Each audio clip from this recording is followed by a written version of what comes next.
पिछले क्लासेस में मैंने पढ़ाया था क्या यूज टू के बारे में पढ़ाया था, उसका डेफिनेशन बताया था और इस क्लास में यूज टू के बारे में पढ़ेंगे और ये सेकेंड क्लास होगा यूज टू के बारे में और इसमें हम लोग पूरे कॉम्प्रिहेंसिव वे में क्लास करेंगे। तो सबसे बड़ी बात है कि ये यूज टू का नेगेटिव कैसे बनाया जाता है और इंटेरोगेटिव कैसे बनाया जाएगा। इसके अलावा हमें एक्सरसाइज से संबंधित बहुत सारी चीज़ों के बारे में हमें जानने की कोशिश करनी है। तो और एक पेज मैंने निकाले हैं यूज टू और जो कि परफेक्ट इंग्लिश ग्रामर का ये पेज है और इसमें यूज टू का प्रयोग हम इन्फिनेटिव में करेंगे तो कैसे करते हैं। फिर से हम यहाँ वुड इन्फिनेटिव यानी वुड का भी प्रयोग करते हैं तो क्या पास्ट रिपीटेड एक्शन को डिनोट करता है जो नो लॉन्गर उसका प्रभाव अभी नहीं है। क्लियर है ना। तो इसी को लेकर हम लोग पूरे कॉम्प्रिहेंसिव वे में पढ़ेंगे। बी यूज टू का प्रयोग कहाँ करेंगे, फिर से यहाँ कि हम बहुत सारे सेंटेंसेस पर वर्क करने की कोशिश कर रहे हैं। तो सबसे पहले हम यहाँ देखेंगे कि ये जैसे मैंने बताया था I use to do something is past, यानी मैं पास्ट में कोई एक्शन को किया करता था, यही ना बताया गया था। जैसे मैं स्कूल जाया करता था तो I use to go to school. मैं अंग्रेजी में किताबें पढ़ा करता था तो क्या बोला जाएगा, I use to study English books या reading English, I use to.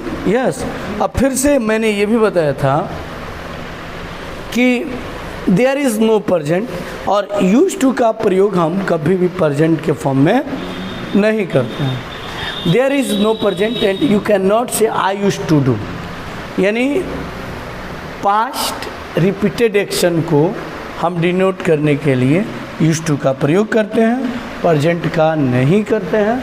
और to talk about the present we use present simple. और ऑलरेडी मैंने बताया भी है कि सिंपल प्रेजेंट टेंस का यूज़ हम प्रेजेंट एक्शन को डिनोट करने के लिए करते हैं। ठीक है। तो यहाँ पास्ट में ही यूज टू प्ले और वी यूज टू लिव और देयर यूज टू बी, लेकिन प्रेजेंट में हमें दर्शाना हो ही प्लेज, वी लिव और देयर इज। तो यहाँ we use to live in a small village, हम लोग एक छोटे से गांव में रहा करते थे।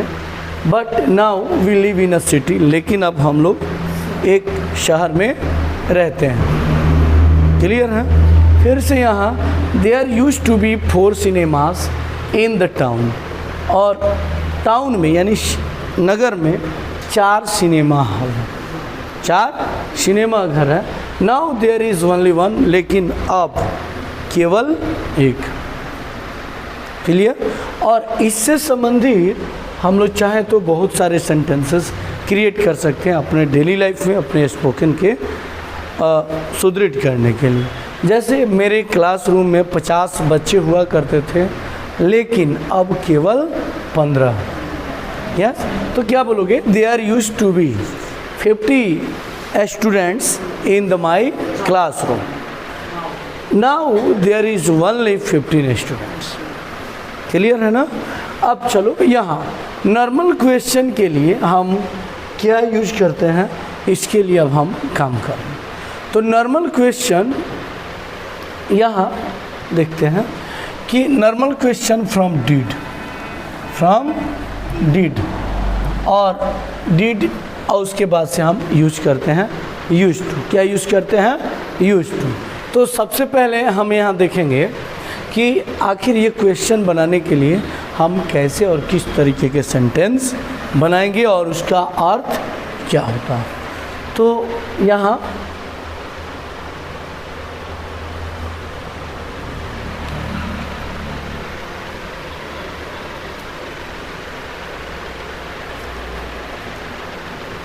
क्लियर है सबको। चलो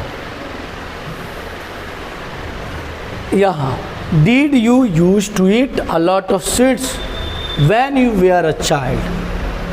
when you were a child. ये कंडीशनल सेंटेंस भी है। क्लियर? एक कंडीशन और दूसरा, ये कंडीशनल सेंटेंसेस के भी फॉर्म में हम पढ़ सकते हैं। तो नॉर्मल क्वेश्चन को हम कैसे लिखेंगे? तो कभी भी जब हमें सेंटेंस बनाना हो तो हम सबसे पहले लिखते हैं डिड। क्या लिखेंगे? डिड लिखेंगे। और डिड के तुरंत बाद हम लिखते हैं सब्जेक्ट। क्या लिखेंगे? सब्जेक्ट। और सब्जेक्ट के बाद से लिखते हैं यूज टू। क्या लिखेंगे? Use to.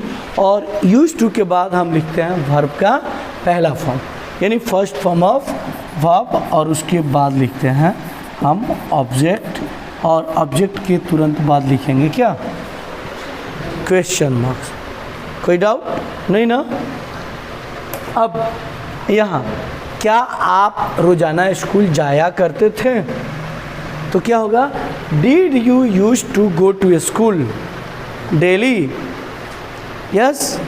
Did you go to, did you use to go, use to go to school daily? Yes.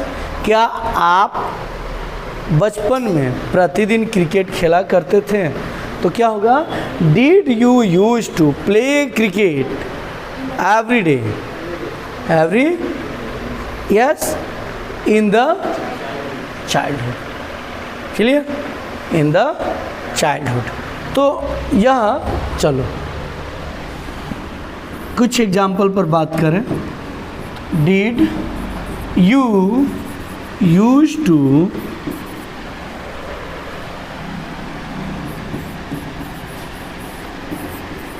Play cricket daily in the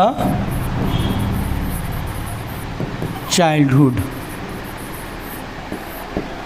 In the childhood.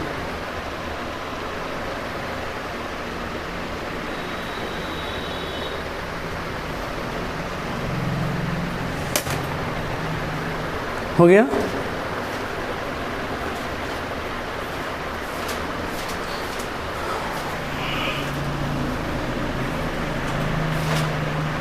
Clear? चलो अब यहाँ तो did you use to eat a lot of sweets? क्या आप बहुत मिठाइयाँ खाया करते थे?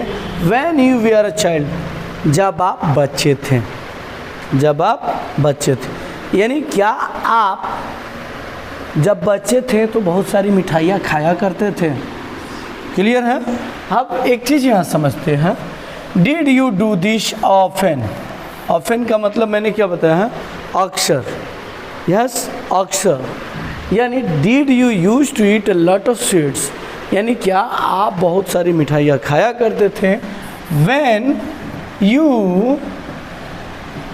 वर अ चाइल्ड? यानी क्या आप बच्चे थे तो आप बहुत सारी मिठाइयाँ खाया करते थे? यस। कोई डाउट किसी को? नहीं ना?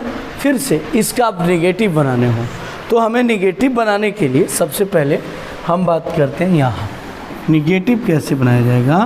Negative sentence. और हमने बताया था कि पास्ट जो सिंपल होता है, पास्ट सिंपल या पास्ट इंडेफिनिट, पास्ट इंडेफिनिट।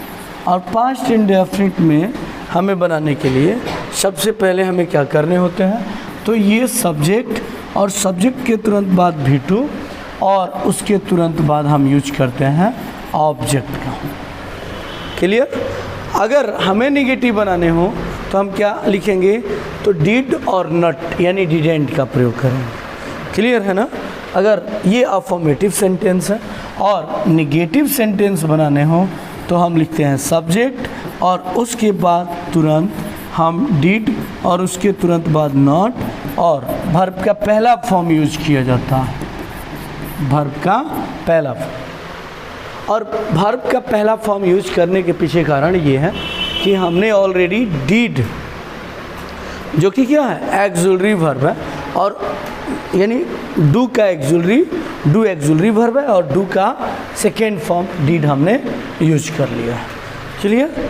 तो इसका अगर कॉन्ट्रैक्शंस लिखने हो तो डिड और नॉट को हम क्या लिखेंगे, डिडंट। यानी सबसे पहले सब्जेक्ट, उसके बाद डिडेंट, उसके बाद वर्ब का पहला फॉर्म और उसके तुरंत बाद लिखते हैं ऑब्जेक्ट। यस। अब लेकिन अगर इंटेरोगेटिव बनाने हो तो मैंने बताया था ना कि इंटेरोगेटिव बनाने के लिए सबसे पहले हम डिड और उसके तुरंत बाद सब्जेक्ट और उसके तुरंत बाद वर्ब का पहला फॉर्म और यहाँ ऑब्जेक्ट लिखते हैं। क्लियर? अगर हमें इंटेरोगेटिव नेगेटिव बनाने, क्या बनाने हो, इंटेरोगेटिव नेगेटिव, तो हम क्या करेंगे, या तो दो फॉर्म में लिख सकते हैं इसको, या तो डिड नॉट यानी डिडंट और उसके तुरंत बाद सब्जेक्ट और V1 और उसके बाद लिखो ऑब्जेक्ट, या हम ऐसे भी लिख सकते हैं डिड और सब्जेक्ट के बाद नॉट और नॉट के तुरंत बाद वर्ब का पहला फॉर्म और ये ऑब्जेक्ट। ठीक है, क्लियर है ना? तो अब यहाँ डू का हम समझेंगे, यहाँ डू और डू का सेकेंड फॉर्म होता है डिड, थर्ड फॉर्म डन और फोर्थ फॉर्म डूइंग और फिफ्थ फॉर्म डज।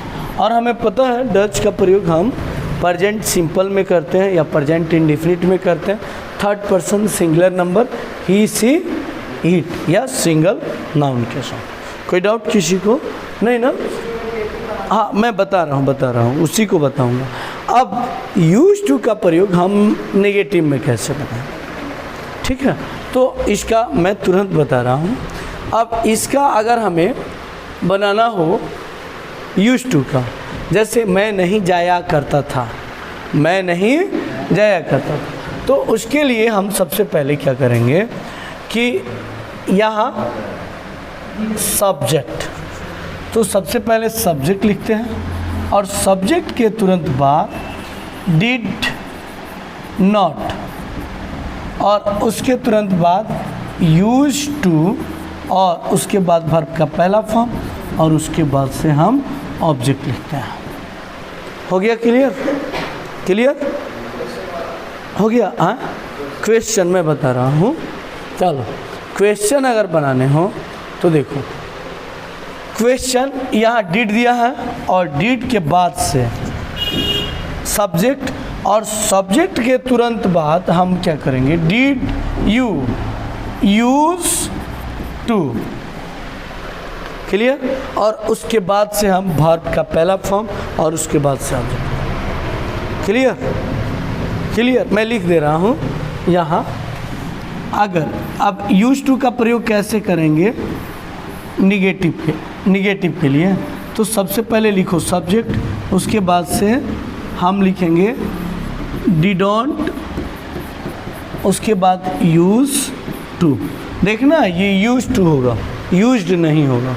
क्यों? क्योंकि मैंने डिड लगा दिया है और उसके तुरंत बाद वर्ब का पहला फॉर्म और उसके तुरंत बाद हम ऑब्जेक्ट यूज करते हैं। कोई डाउट हो तो पूछो।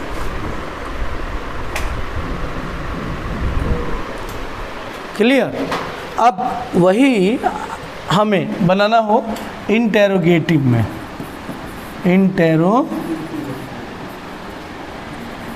इंटेरोगेटिव में, तो हम सबसे पहले क्या लिखेंगे, डिड सब्जेक्ट और सब्जेक्ट के बाद से यूज टू, उसके तुरंत बाद वर्ब का पहला फॉर्म और उसके बाद लिखते हैं ऑब्जेक्ट।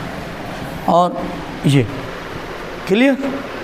अगर हमें इंटेरोगेटिव नेगेटिव यूज टू का प्रयोग करते बनाना हो तो हम लिखेंगे डिड और उसके तुरंत बाद सब्जेक्ट और उसके बाद नॉट और उसके बाद से यूज टू, वर्ब का पहला फॉर्म और उसके बाद से ऑब्जेक्ट। कोई डाउट किसी को नहीं ना? या हाँ, डिडेंट, हाँ कॉन्ट्रैक्शंस ही बनाएंगे। तो यहाँ देखो डिडेंट, उसके बाद लिखेंगे सब्जेक्ट और उसके बाद यूज टू V1 और उसके तुरंत बाद लिखते हैं हम ऑब्जेक्ट। क्लियर? लिखते चलो।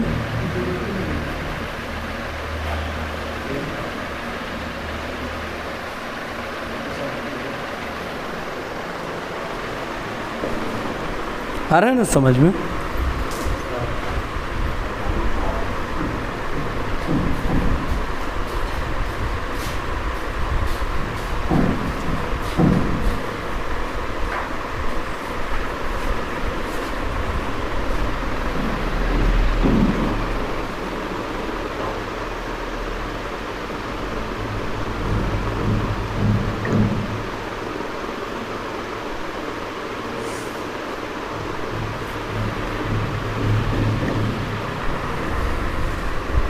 हो गया? चलो आगे अब समझते चलते हैं तेजी से।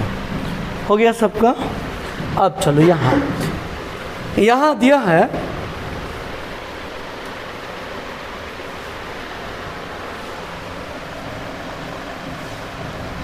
यहाँ did you used to eat, did you used to eat a lot of sweets, a lot of sweets, बोलो a lot of sweets, a lot of money, a lot of books, यानी बहुत सारी किताबें। तो क्या आप बहुत मिठाइयाँ खाया करते थे when you were a child, जब आप बच्चे थे?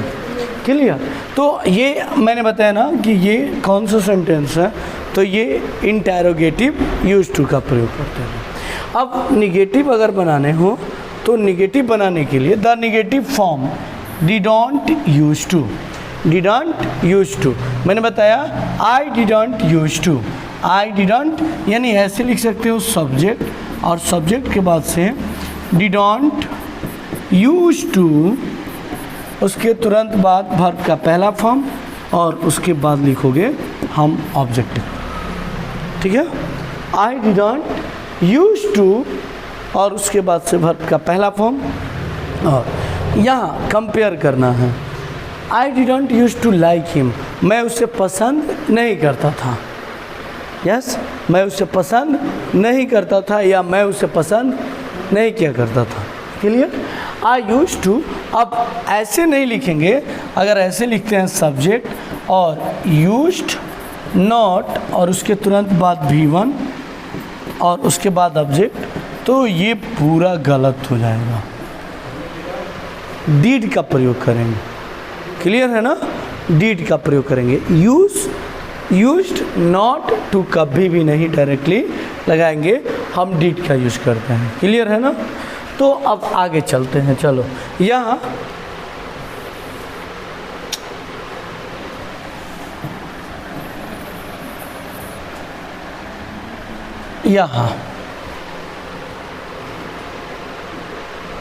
यहाँ निगेटिव मैंने बता दिया। आप कंपेयर करना है। आई यूज टू डू, बोलो I use to do, I use to do and I was doing, I was. तो हमें पता है ना कि आई वॉज जो डूइंग है ये क्या है? पास्ट कंटिन्यूअस का सेंटेंस है, पास्ट कंटिन्यूअस का सेंटेंस। और पास्ट कंटिन्यूअस का जो रूल होता है, सब्जेक्ट और सब्जेक्ट के तुरंत बाद हम यूज करते हैं वाज वर और उसके तुरंत बाद V4 यानी प्रेजेंट पार्टिसिपल और उसके बाद से हम यूज करते हैं ऑब्जेक्ट का।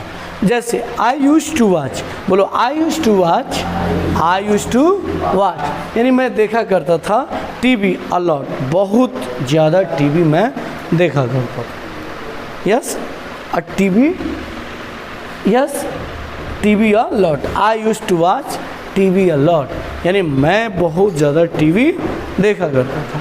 तो अब वही यानी इसका जो मतलब होगा यूज टू वॉच का, आई वॉच टीवी ऑफन यानी अक्सर मैं क्या करता था? देखा करता था टीवी इन द पास्ट यानी बीते हुए समय में। एंड बट लेकिन I don't do this any more, लेकिन अब मैं ऐसा नहीं करता हूँ, अब मैं ऐसा नहीं करता हूँ। अब यहाँ देखो, आई वॉज वॉचिंग टीवी, मैं टीवी देख रहा था when Rob called, when Rob called यानी आई वॉज वॉचिंग टीवी, मैं टीवी देख रहा था व्हेन रॉब कॉल्ड, जब रॉब ने मुझे बुलाया। यानी जब रॉब ने मुझे बुलाया तब मैं क्या कर रहा था? टीवी देख रहा था। तो इसमें दो लोगों की बात हो रही है, एक का टीवी देखना और दूसरे का बुलाना। यस, जब मैं पढ़ रहा था तो सर ने मुझे आवाज़ लगाई, तो क्या होगा? Yes, I was reading when सा कॉल्ड मी, सा कॉल्ड मी। क्लियर? किसी को कोई डाउट? यस, जब मेरा भाई क्रिकेट खेल रहा था, यस, मेरा भाई क्रिकेट खेल रहा था, तब मेरी माँ उसे जोरों से चिल्लाई। यस, तो इस तरीके के सेंटेंस कैसे बनेगा ये हमने बताया कि प्रेजेंट, पास्ट इंडेफिनिट और पास्ट कंटिन्यूअस ये क्लॉज सेंटेंसेस हो जाएंगे। क्लियर? क्लियर? अब जैसे मैं किताब पढ़ रहा था, तब मेरे फ़ोन की घंटी बजी। यस, तो मैं किताब पढ़ रहा था, तो क्या होगा? I was reading a book when the phone ring का second form the phone rang. में इतना टाइम लग गया।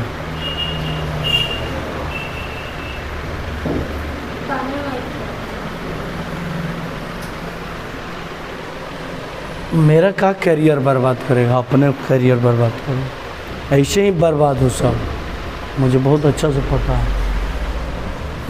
देखो, डू नॉट कन्फ्यूज, हमें कन्फ्यूज नहीं होने हैं। आई यूज टू डू, बोलो I use to do and I am use to doing, ये नेक्स्ट यूनिट में इसी बार पढ़ ही डालेंगे। क्लियर है ना? कि देखो यहाँ परसों मैंने बताया भी था, परसों जब मैं क्लास ले रहा था तो एक सेंटेंस था आई एपोस्ट्रोफी एस और उसके बाद से यूज टू का प्रयोग किया गया था, यूज टू का प्रयोग किया गया था। तो मैंने बोला था कि नेक्स्ट कभी क्लास में मैं बताऊंगा जब उस पर पूरा ये कंप्लीट हो जाए। तो यहाँ आई एम यूज टू, देख रहे हो ना, आई के बाद एम सब्जेक्ट और सब्जेक्ट के बाद से क्या? Am is are, am is are और उसके बाद से यूज टू और उसके तुरंत बाद बिफोर। तो the structure and meaning are different. इसका जो स्ट्रक्चर देख रहे हो ना, बिल्कुल अलग है ना इससे बिल्कुल, ये देखना, इससे बिल्कुल क्या है, ये यूज टू नहीं, इसमें यूज टू यानी सब्जेक्ट और उसके बाद यूज टू और उसके तुरंत बाद हमने V1 और उसके बाद ऑब्जेक्ट मैंने लिखा था।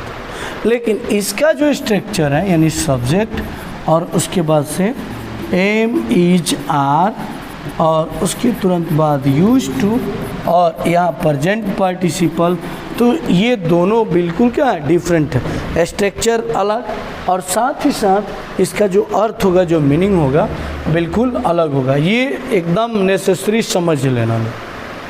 क्लियर? लिख डालो, ये लिख लो, ये बहुत इम्पोर्टेंट है, इतना ध्यान में रखो। ऊपर वाला यहाँ देखो, तो सब्जेक्ट और सब्जेक्ट के बाद से एम इज आर और उसके तुरंत बाद हमने यूज किया यूज टू और यूज टू के बाद हमने यूज किया प्रेजेंट पार्टिसिपल फॉर्म और उसके बाद ऑब्जेक्ट। अब समझते हैं कि आखिर इसका अर्थ होता क्या है। तो देखो, आई यूज टू लिव एलोन यानी मैं अकेले रहा करता था, मैं अकेले रहा करता था। यहाँ I use to live alone, alone means क्या होता है, अकेला, मैं अकेला रहा करता था। यानी I lived alone in the past यानी जो समय बीत गया है उस समय में मैं अकेला रहा करता था। But I no longer live alone, अब मैं अकेला नहीं रहता हूँ। यस, यानी बीते हुए समय के बाद यानी जो समय बीत गया उसके बाद कभी मैं अकेला नहीं रहा। अब यहाँ I am use to living, देख लो यहाँ एम का प्रयोग और मैंने अभी बताया था सब्जेक्ट, उसके बाद से एम इज आर और यूज टू और बिफोर और उसके बाद हम यूज करते हैं ऑब्जेक्ट। तो I am use to living alone, यानी इसका मतलब हो जाएगा कि आई लिव अलॉन, यानी मैं अकेले रहता हूँ। आई लिव अलॉन, प्रेजेंट इंडेफिनिट क्या है ना, सब्जेक्ट आई है और लिव वर्ब का पहला फॉर्म। आई लिव अलॉन, मैं अकेले रहता हूँ। And it's not a problem for me, it's not a problem for me, यानी मेरे लिए कोई दिक्कत की बात नहीं है। Because I have lived alone for some times, क्योंकि मैं कुछ समय तक अकेला रहा हूँ। क्लियर? इसका मतलब अभी फिर से बताएंगे। आप परसों जो सेंटेंस लिखा था आई एम करके, उसे निकालो, मैं उसको भी समझूँगा। She's use to working hard, yes, यहाँ देखो, she's use to working hard, she's use to working hard. देखो इसका मतलब, हेलो, यहाँ देखना, she's use to working hard, यानी इसका मतलब क्या, तो पहले फिर से समझेंगे। I am use to living alone, living alone यानी आई लिव अलॉन, यानी मैं अकेला रहता हूँ। And it's not a problem for me, मेरे लिए कोई दिक्कत या समस्या की बात नहीं है। Because I have lived alone for some time, क्योंकि मैं कुछ समय तक अकेला रहा हूँ। कोई डाउट? हाँ हाँ, नहीं, इसका मतलब देखो, इसी का मतलब इसमें यहाँ दर्शाने की कोशिश की गई है कि मैं अकेला रहता हूँ, यानी I am use to living alone, मैं अकेला रहता हूँ, मुझे कोई दिक्कत नहीं है। मैं पहले कुछ दिनों के लिए अकेला रहा करता था। क्लियर हो गया? फिर से यहाँ she's use to working hard, यानी मैं बहुत शीज है ना, वह बहुत क्या करती है, हार्ड लेबर करती है, और उसको हार्ड लेबर से कोई दिक्कत नहीं है, क्योंकि पहले कुछ समय तक उसने क्या किया है, बहुत हार्ड मेहनत की है, यानी कठिन मेहनत की है। हो गया? समझ में आ गया ना? आया कि नहीं? इसका हिंदी ज़रूर लिख लो, ये पूरा कन्फ्यूज़न है, ये बात माइंड में सेटअप कर लो।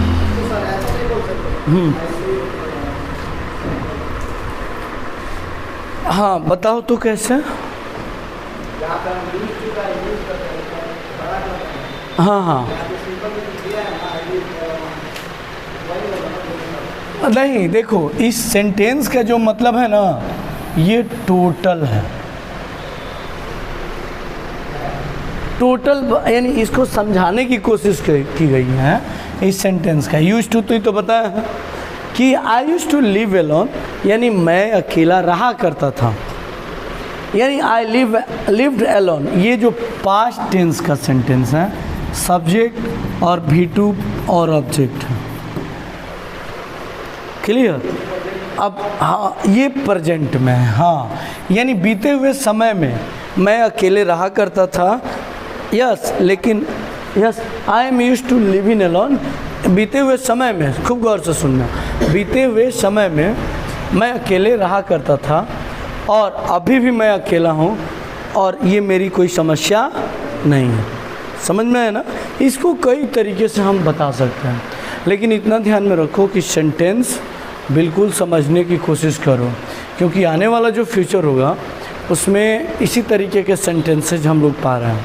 आजकल जितने सारे प्राइवेट स्कूल में बुक्स जो चल रही हैं, इसी तरीके के सेंटेंसेज उसमें मैक्सिमम पाओगे, और जब सेंटेंस का अर्थ हमें नहीं पता होगा तो दिक्कत होगा कि नहीं? और हाँ, यूपीएससी अगर कंपटीशन की तैयारी करनी है, अगर इंग्लिश में लिखने की शैली सुधारनी है, तो definitely this is the one of the best way, सबसे बेहतर तरीका। और हाँ, बता रहा हूँ फिर से। हो गया? देखो, ये मनान का पूछना है, I am use to live in alone, यानी देखो, आई यहाँ एम दिया गया है, तो इसका मतलब क्या है कि हम प्रेजेंट की बात कर रहे हैं। और यूज्ड टू दिया है, पास्ट की बात कर रहा है, यानी दोनों को मिलाकर। और लिव इन, हमको पता है कि प्रेजेंट, ये प्रेजेंट पार्टिसिपल भी कहते हैं, जो कंटिन्यूटी हो रहे एक्शन को डिनोट करता है।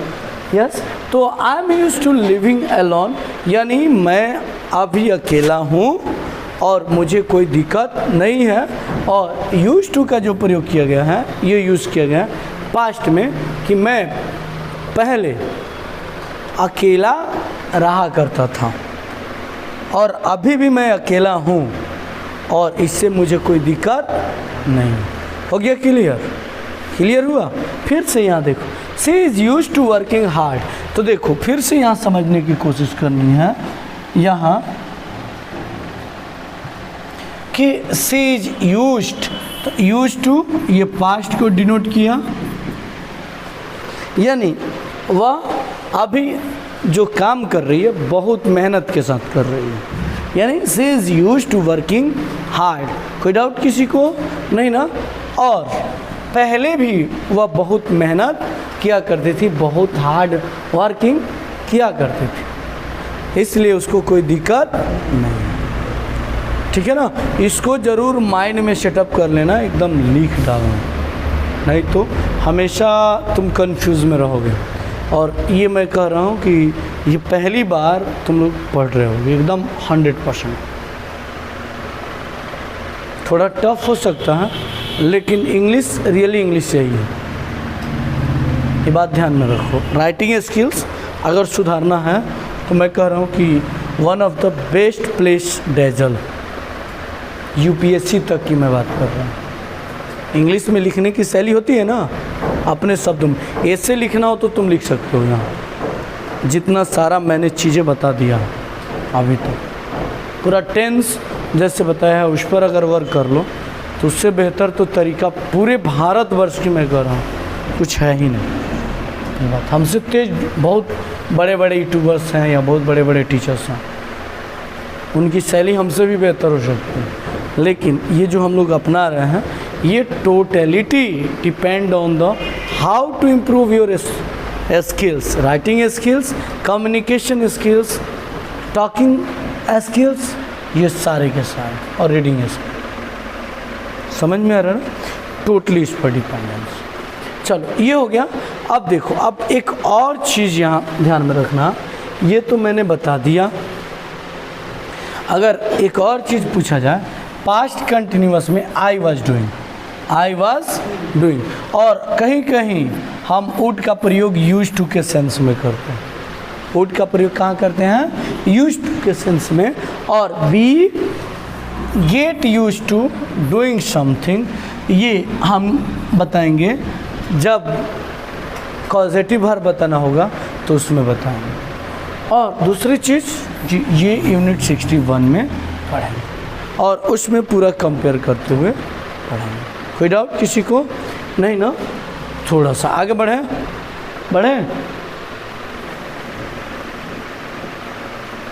अब चलो थोड़ा सा हम एक्सरसाइज पर बात कर रहे हैं। एक्सरसाइज पर complete the sentences with use to a suitable verb. अब यहाँ हमें यूज टू का प्रयोग करना है और सेंटेंस में देखने हैं और उस तरीके के हमको सुटेबल वर्ब का यूज़ करना है।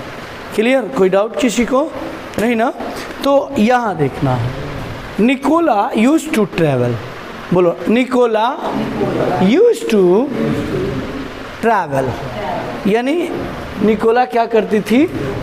यस, अलॉट है तो निकोला बहुत यात्राएं किया करती थी, यानी पास्ट में अक्सर वह क्या करती थी? यात्रा किया करती थी। बट लेकिन she does not go away much this days.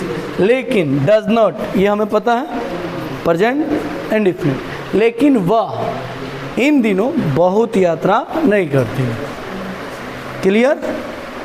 Clear? मैं बचपन में बहुत किताबें पढ़ा करता था, तो I use to yes read a lot of book, but I do not read very much this days, यानी मैं इन दिनों बहुत नहीं पढ़ता। क्लियर? बोलने की कोशिश करनी है। अब सेकंड है यहाँ सॉफ़ी। सॉफ़ी और सॉफ़ी के बाद से अ मोटर बाइक। तो यहाँ यूज टू और यूज टू के बाद बताया गया है एक वर्ब होना चाहिए, यानी सॉफ़ी के पास एक मोटर बाइक हुआ करता था। यस, तो सॉफ़ी और सॉफ़ी के तुरंत बाद हम क्या यूज करेंगे? Use to. ये तो यूज टू, और यूज टू के बाद हैव मैंने बताया था, use to have a motor bike. Yes, मैंने बताया था ना कि सबसे पहले सब्जेक्ट और उसके बाद से हम यूज टू और उसके तुरंत बाद हम लिखते हैं हैव और उसके बाद लिखते हैं ऑब्जेक्ट। और इस तरीके के जो सेंटेंस होते हैं, ये सेंटेंस पास्ट में आपके पोजीशन को डिनोट करता है, यानी अधिकार को डिनोट, जो कभी हुआ करता था आपके पास लेकिन अब नहीं। जैसे मेरे पास बुलेट गाड़ी हुआ करती थी। यस, बुलेट मोटर बाइक हुआ करती थी, तो क्या बोलोगे? I use to have. बोलो, I use to have a bullet bike. Bullet bike. Yes, अब थर्ड में चलते हैं। आर फ्रेंड्स आर, अब इसका यहाँ सोफ़ी यूज टू हैव या सोफ़ी यूज टू राइड या राइड, यानी सोफ़ी एक मोटर बाइक चलाया करता था, बट लास्ट ईयर, लेकिन सोफ़ी यस चलाया करती थी, सी है, बट लास्ट ईयर यानी पिछले साल, she sold it. Sell sold, past indefinite, she sold it, यानी पिछले साल उसने क्या कर दिया? मोटर बाइक को बेच दिया। एंड बॉट अ कार, और उसने क्या खरीदी? एक कार खरीदी। बाई, और बाई का जो सेकेंड फॉर्म है ये है बाउट। कोई डाउट किसी को? नहीं ना? अब चलो, अब यहाँ हमने our friends move to Spain a few years ago. Yes, few years ago. तो यहाँ देखते हैं आवर फ्रेंड्स यानी हमारे जितने सारे दोस्त हैं, मूव टू स्पेन, कहाँ चले गए? स्पेन चले गए। अ फ्यू ईयर्स एगो, कुछ सालों पहले। यस, बोलो, आवर फ्रेंड्स यानी हमारे दोस्त, यानी हम लोगों के जितने सारे दोस्त हैं वे लोग मूव कर गए कुछ सालों पहले स्पेन में। दे, अब यहाँ इन पेरिस, यस, और यहाँ दे यूज टू का प्रयोग करना है और सुटेबल वर्ब का यूज करना है, यानी जो उसके अप्रोप्रिएट हो। तो they use to live in Paris, यानी वे लोग पेरिस में रहा करते थे।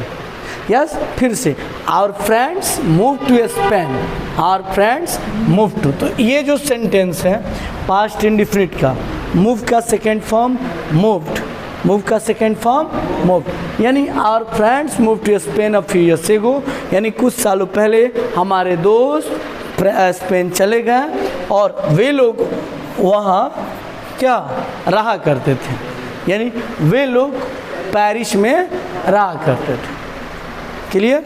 यूज टू लिव, बोलो, use to live, use to ride, use to have. अब आगे चलते हैं, कोई डाउट नहीं ना? क्लियर? अब देखो जैकी, फोर्थ नंबर यहाँ जैकी, और जैकी use to,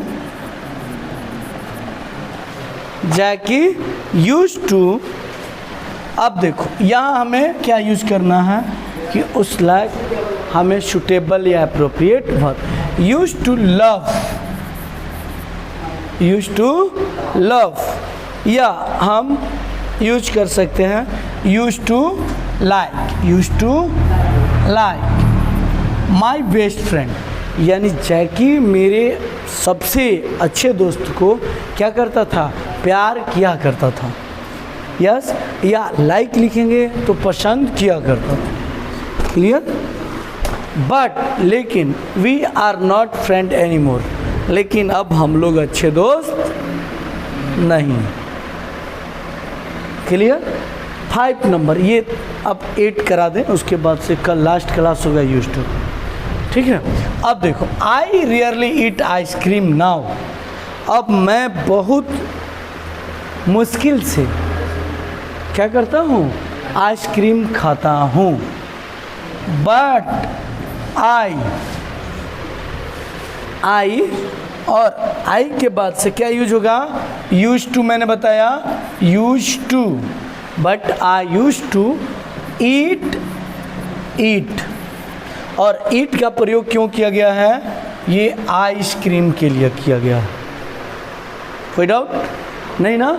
but I use to eat, मैं खाया करता था when I was a child, यानी जब मैं बच्चा था तब मैं खाया करता था। जब मैं बच्चा था यानी जब मैं चाइल्ड था तब मैं बहुत ज़्यादा खाया करता था। क्लियर? किसी को कोई डाउट नहीं ना? अब 6 में चलो। 6 में, It only takes me about 40 minutes, मुझे केवल 40 मिनट लगते हैं। यहाँ समझना भाई सब, और इस पर एक नया स्ट्रक्चर अभी तैयार करा देते हैं। क्लियर? और ईट ओनली टैक्स, केवल लगते हैं मी, ईट ओनली टैक्स मी, केवल मुझे 40 मिनट लगते हैं, about 40 minutes, to get to work now. Yes, अब काम को पूरा करने में, यानी अब काम को पूरा करने में केवल मुझे 40 मिनट लगते हैं। That the new road is open, जब, yes, get to work, that the new road is open. Yes, जो रोड नया है, जो खुला है, अब मुझे अपने काम को पूरा करने में केवल 40 मिनट लगता है। क्लियर? अब यहाँ 8, अब इसके पहले अब हम क्या करेंगे, it use to more than an hour, is it use to be more than an hour, यानी पहले मुझे 1 घंटे से अधिक लगते थे। क्लियर? फिर से एक बार और बोलो, इट ओनली, सब कोई बोलेगा, it only takes me about 40 minutes to get to work now, यानी अब मुझे काम पर जाने के लिए या जो भी हो केवल 40 मिनट लगते हैं। That the new road is open, जो नए रोड खुले हैं, यानी नए रोड बन जाने के कारण या नए रोड खुल जाने के कारण मुझे केवल 40 मिनट लगते हैं। It use to be more than an hour, लेकिन पहले, यस, या यूज टू टेक रहेगा, यूज टू टेक, बी नहीं रहेगा, या it use to take more than an hour, यानी पहले मुझे क्या 1 घंटे से अधिक लगता था। यस, 7 नंबर में चलते हैं, और 7 नंबर में देयर, और मैंने बताया है ना कि डायरेक्टली यूज टू पहले लिख लो, देयर यूज टू, और a hotel near the airport, यानी नियर एयरपोर्ट, यानी एयरपोर्ट के पास में एक होटल हुआ करता था, तो there use to be a hotel near the airport, यानी होटल हुआ करता था एयरपोर्ट के पास में। Yes, but it closed a long time ago, closed a long time ago, past indefinite क्या है ना, इट क्लोज्ड, बोलो it closed it close a long time एगो, यानी बहुत पहले ये बंद हो गया, यानी बहुत पहले होटल बंद हो गया। क्लियर। अब यहाँ देखो 8 नंबर है और 8 नंबर का प्रयोग हम कैसे करेंगे, तो I used to work in a factory, work in a factory, यानी मैं पहले एक फैक्ट्री में काम किया करता था। Yes, it wasn't my favourite job, और जो नौकरी किया करता था मेरा फेवरेट नौकरी नहीं हुआ करता। क्लियर, सबको समझ में आया है। और एक चीज़ मैंने यहाँ बोला था एक स्ट्रक्चर लिखाने की, तो स्ट्रक्चर लिखते हैं, यहाँ लिख लो तो इट। अब यहाँ ओनली अगर चाहे तो ओनली, मात्र, it only tax, it only tax. अब यहाँ मी, यू, अस, देम, और इसके तुरंत बाद अगर हम चाहें ही का ये ऑब्जेक्टिव प्रोनाउन हिम, और इसका हर हो जाएगा। तो अब ये यानी इट ओनली टेक्स यहाँ लगेगा और मी, और उसके बाद से यहाँ हम टाइम लिखते हैं, टाइम, और उसके बाद से टू प्लस वर्ब का पहला फॉर्म, और उसके बाद से लिखते हैं हम ऑब्जेक्ट।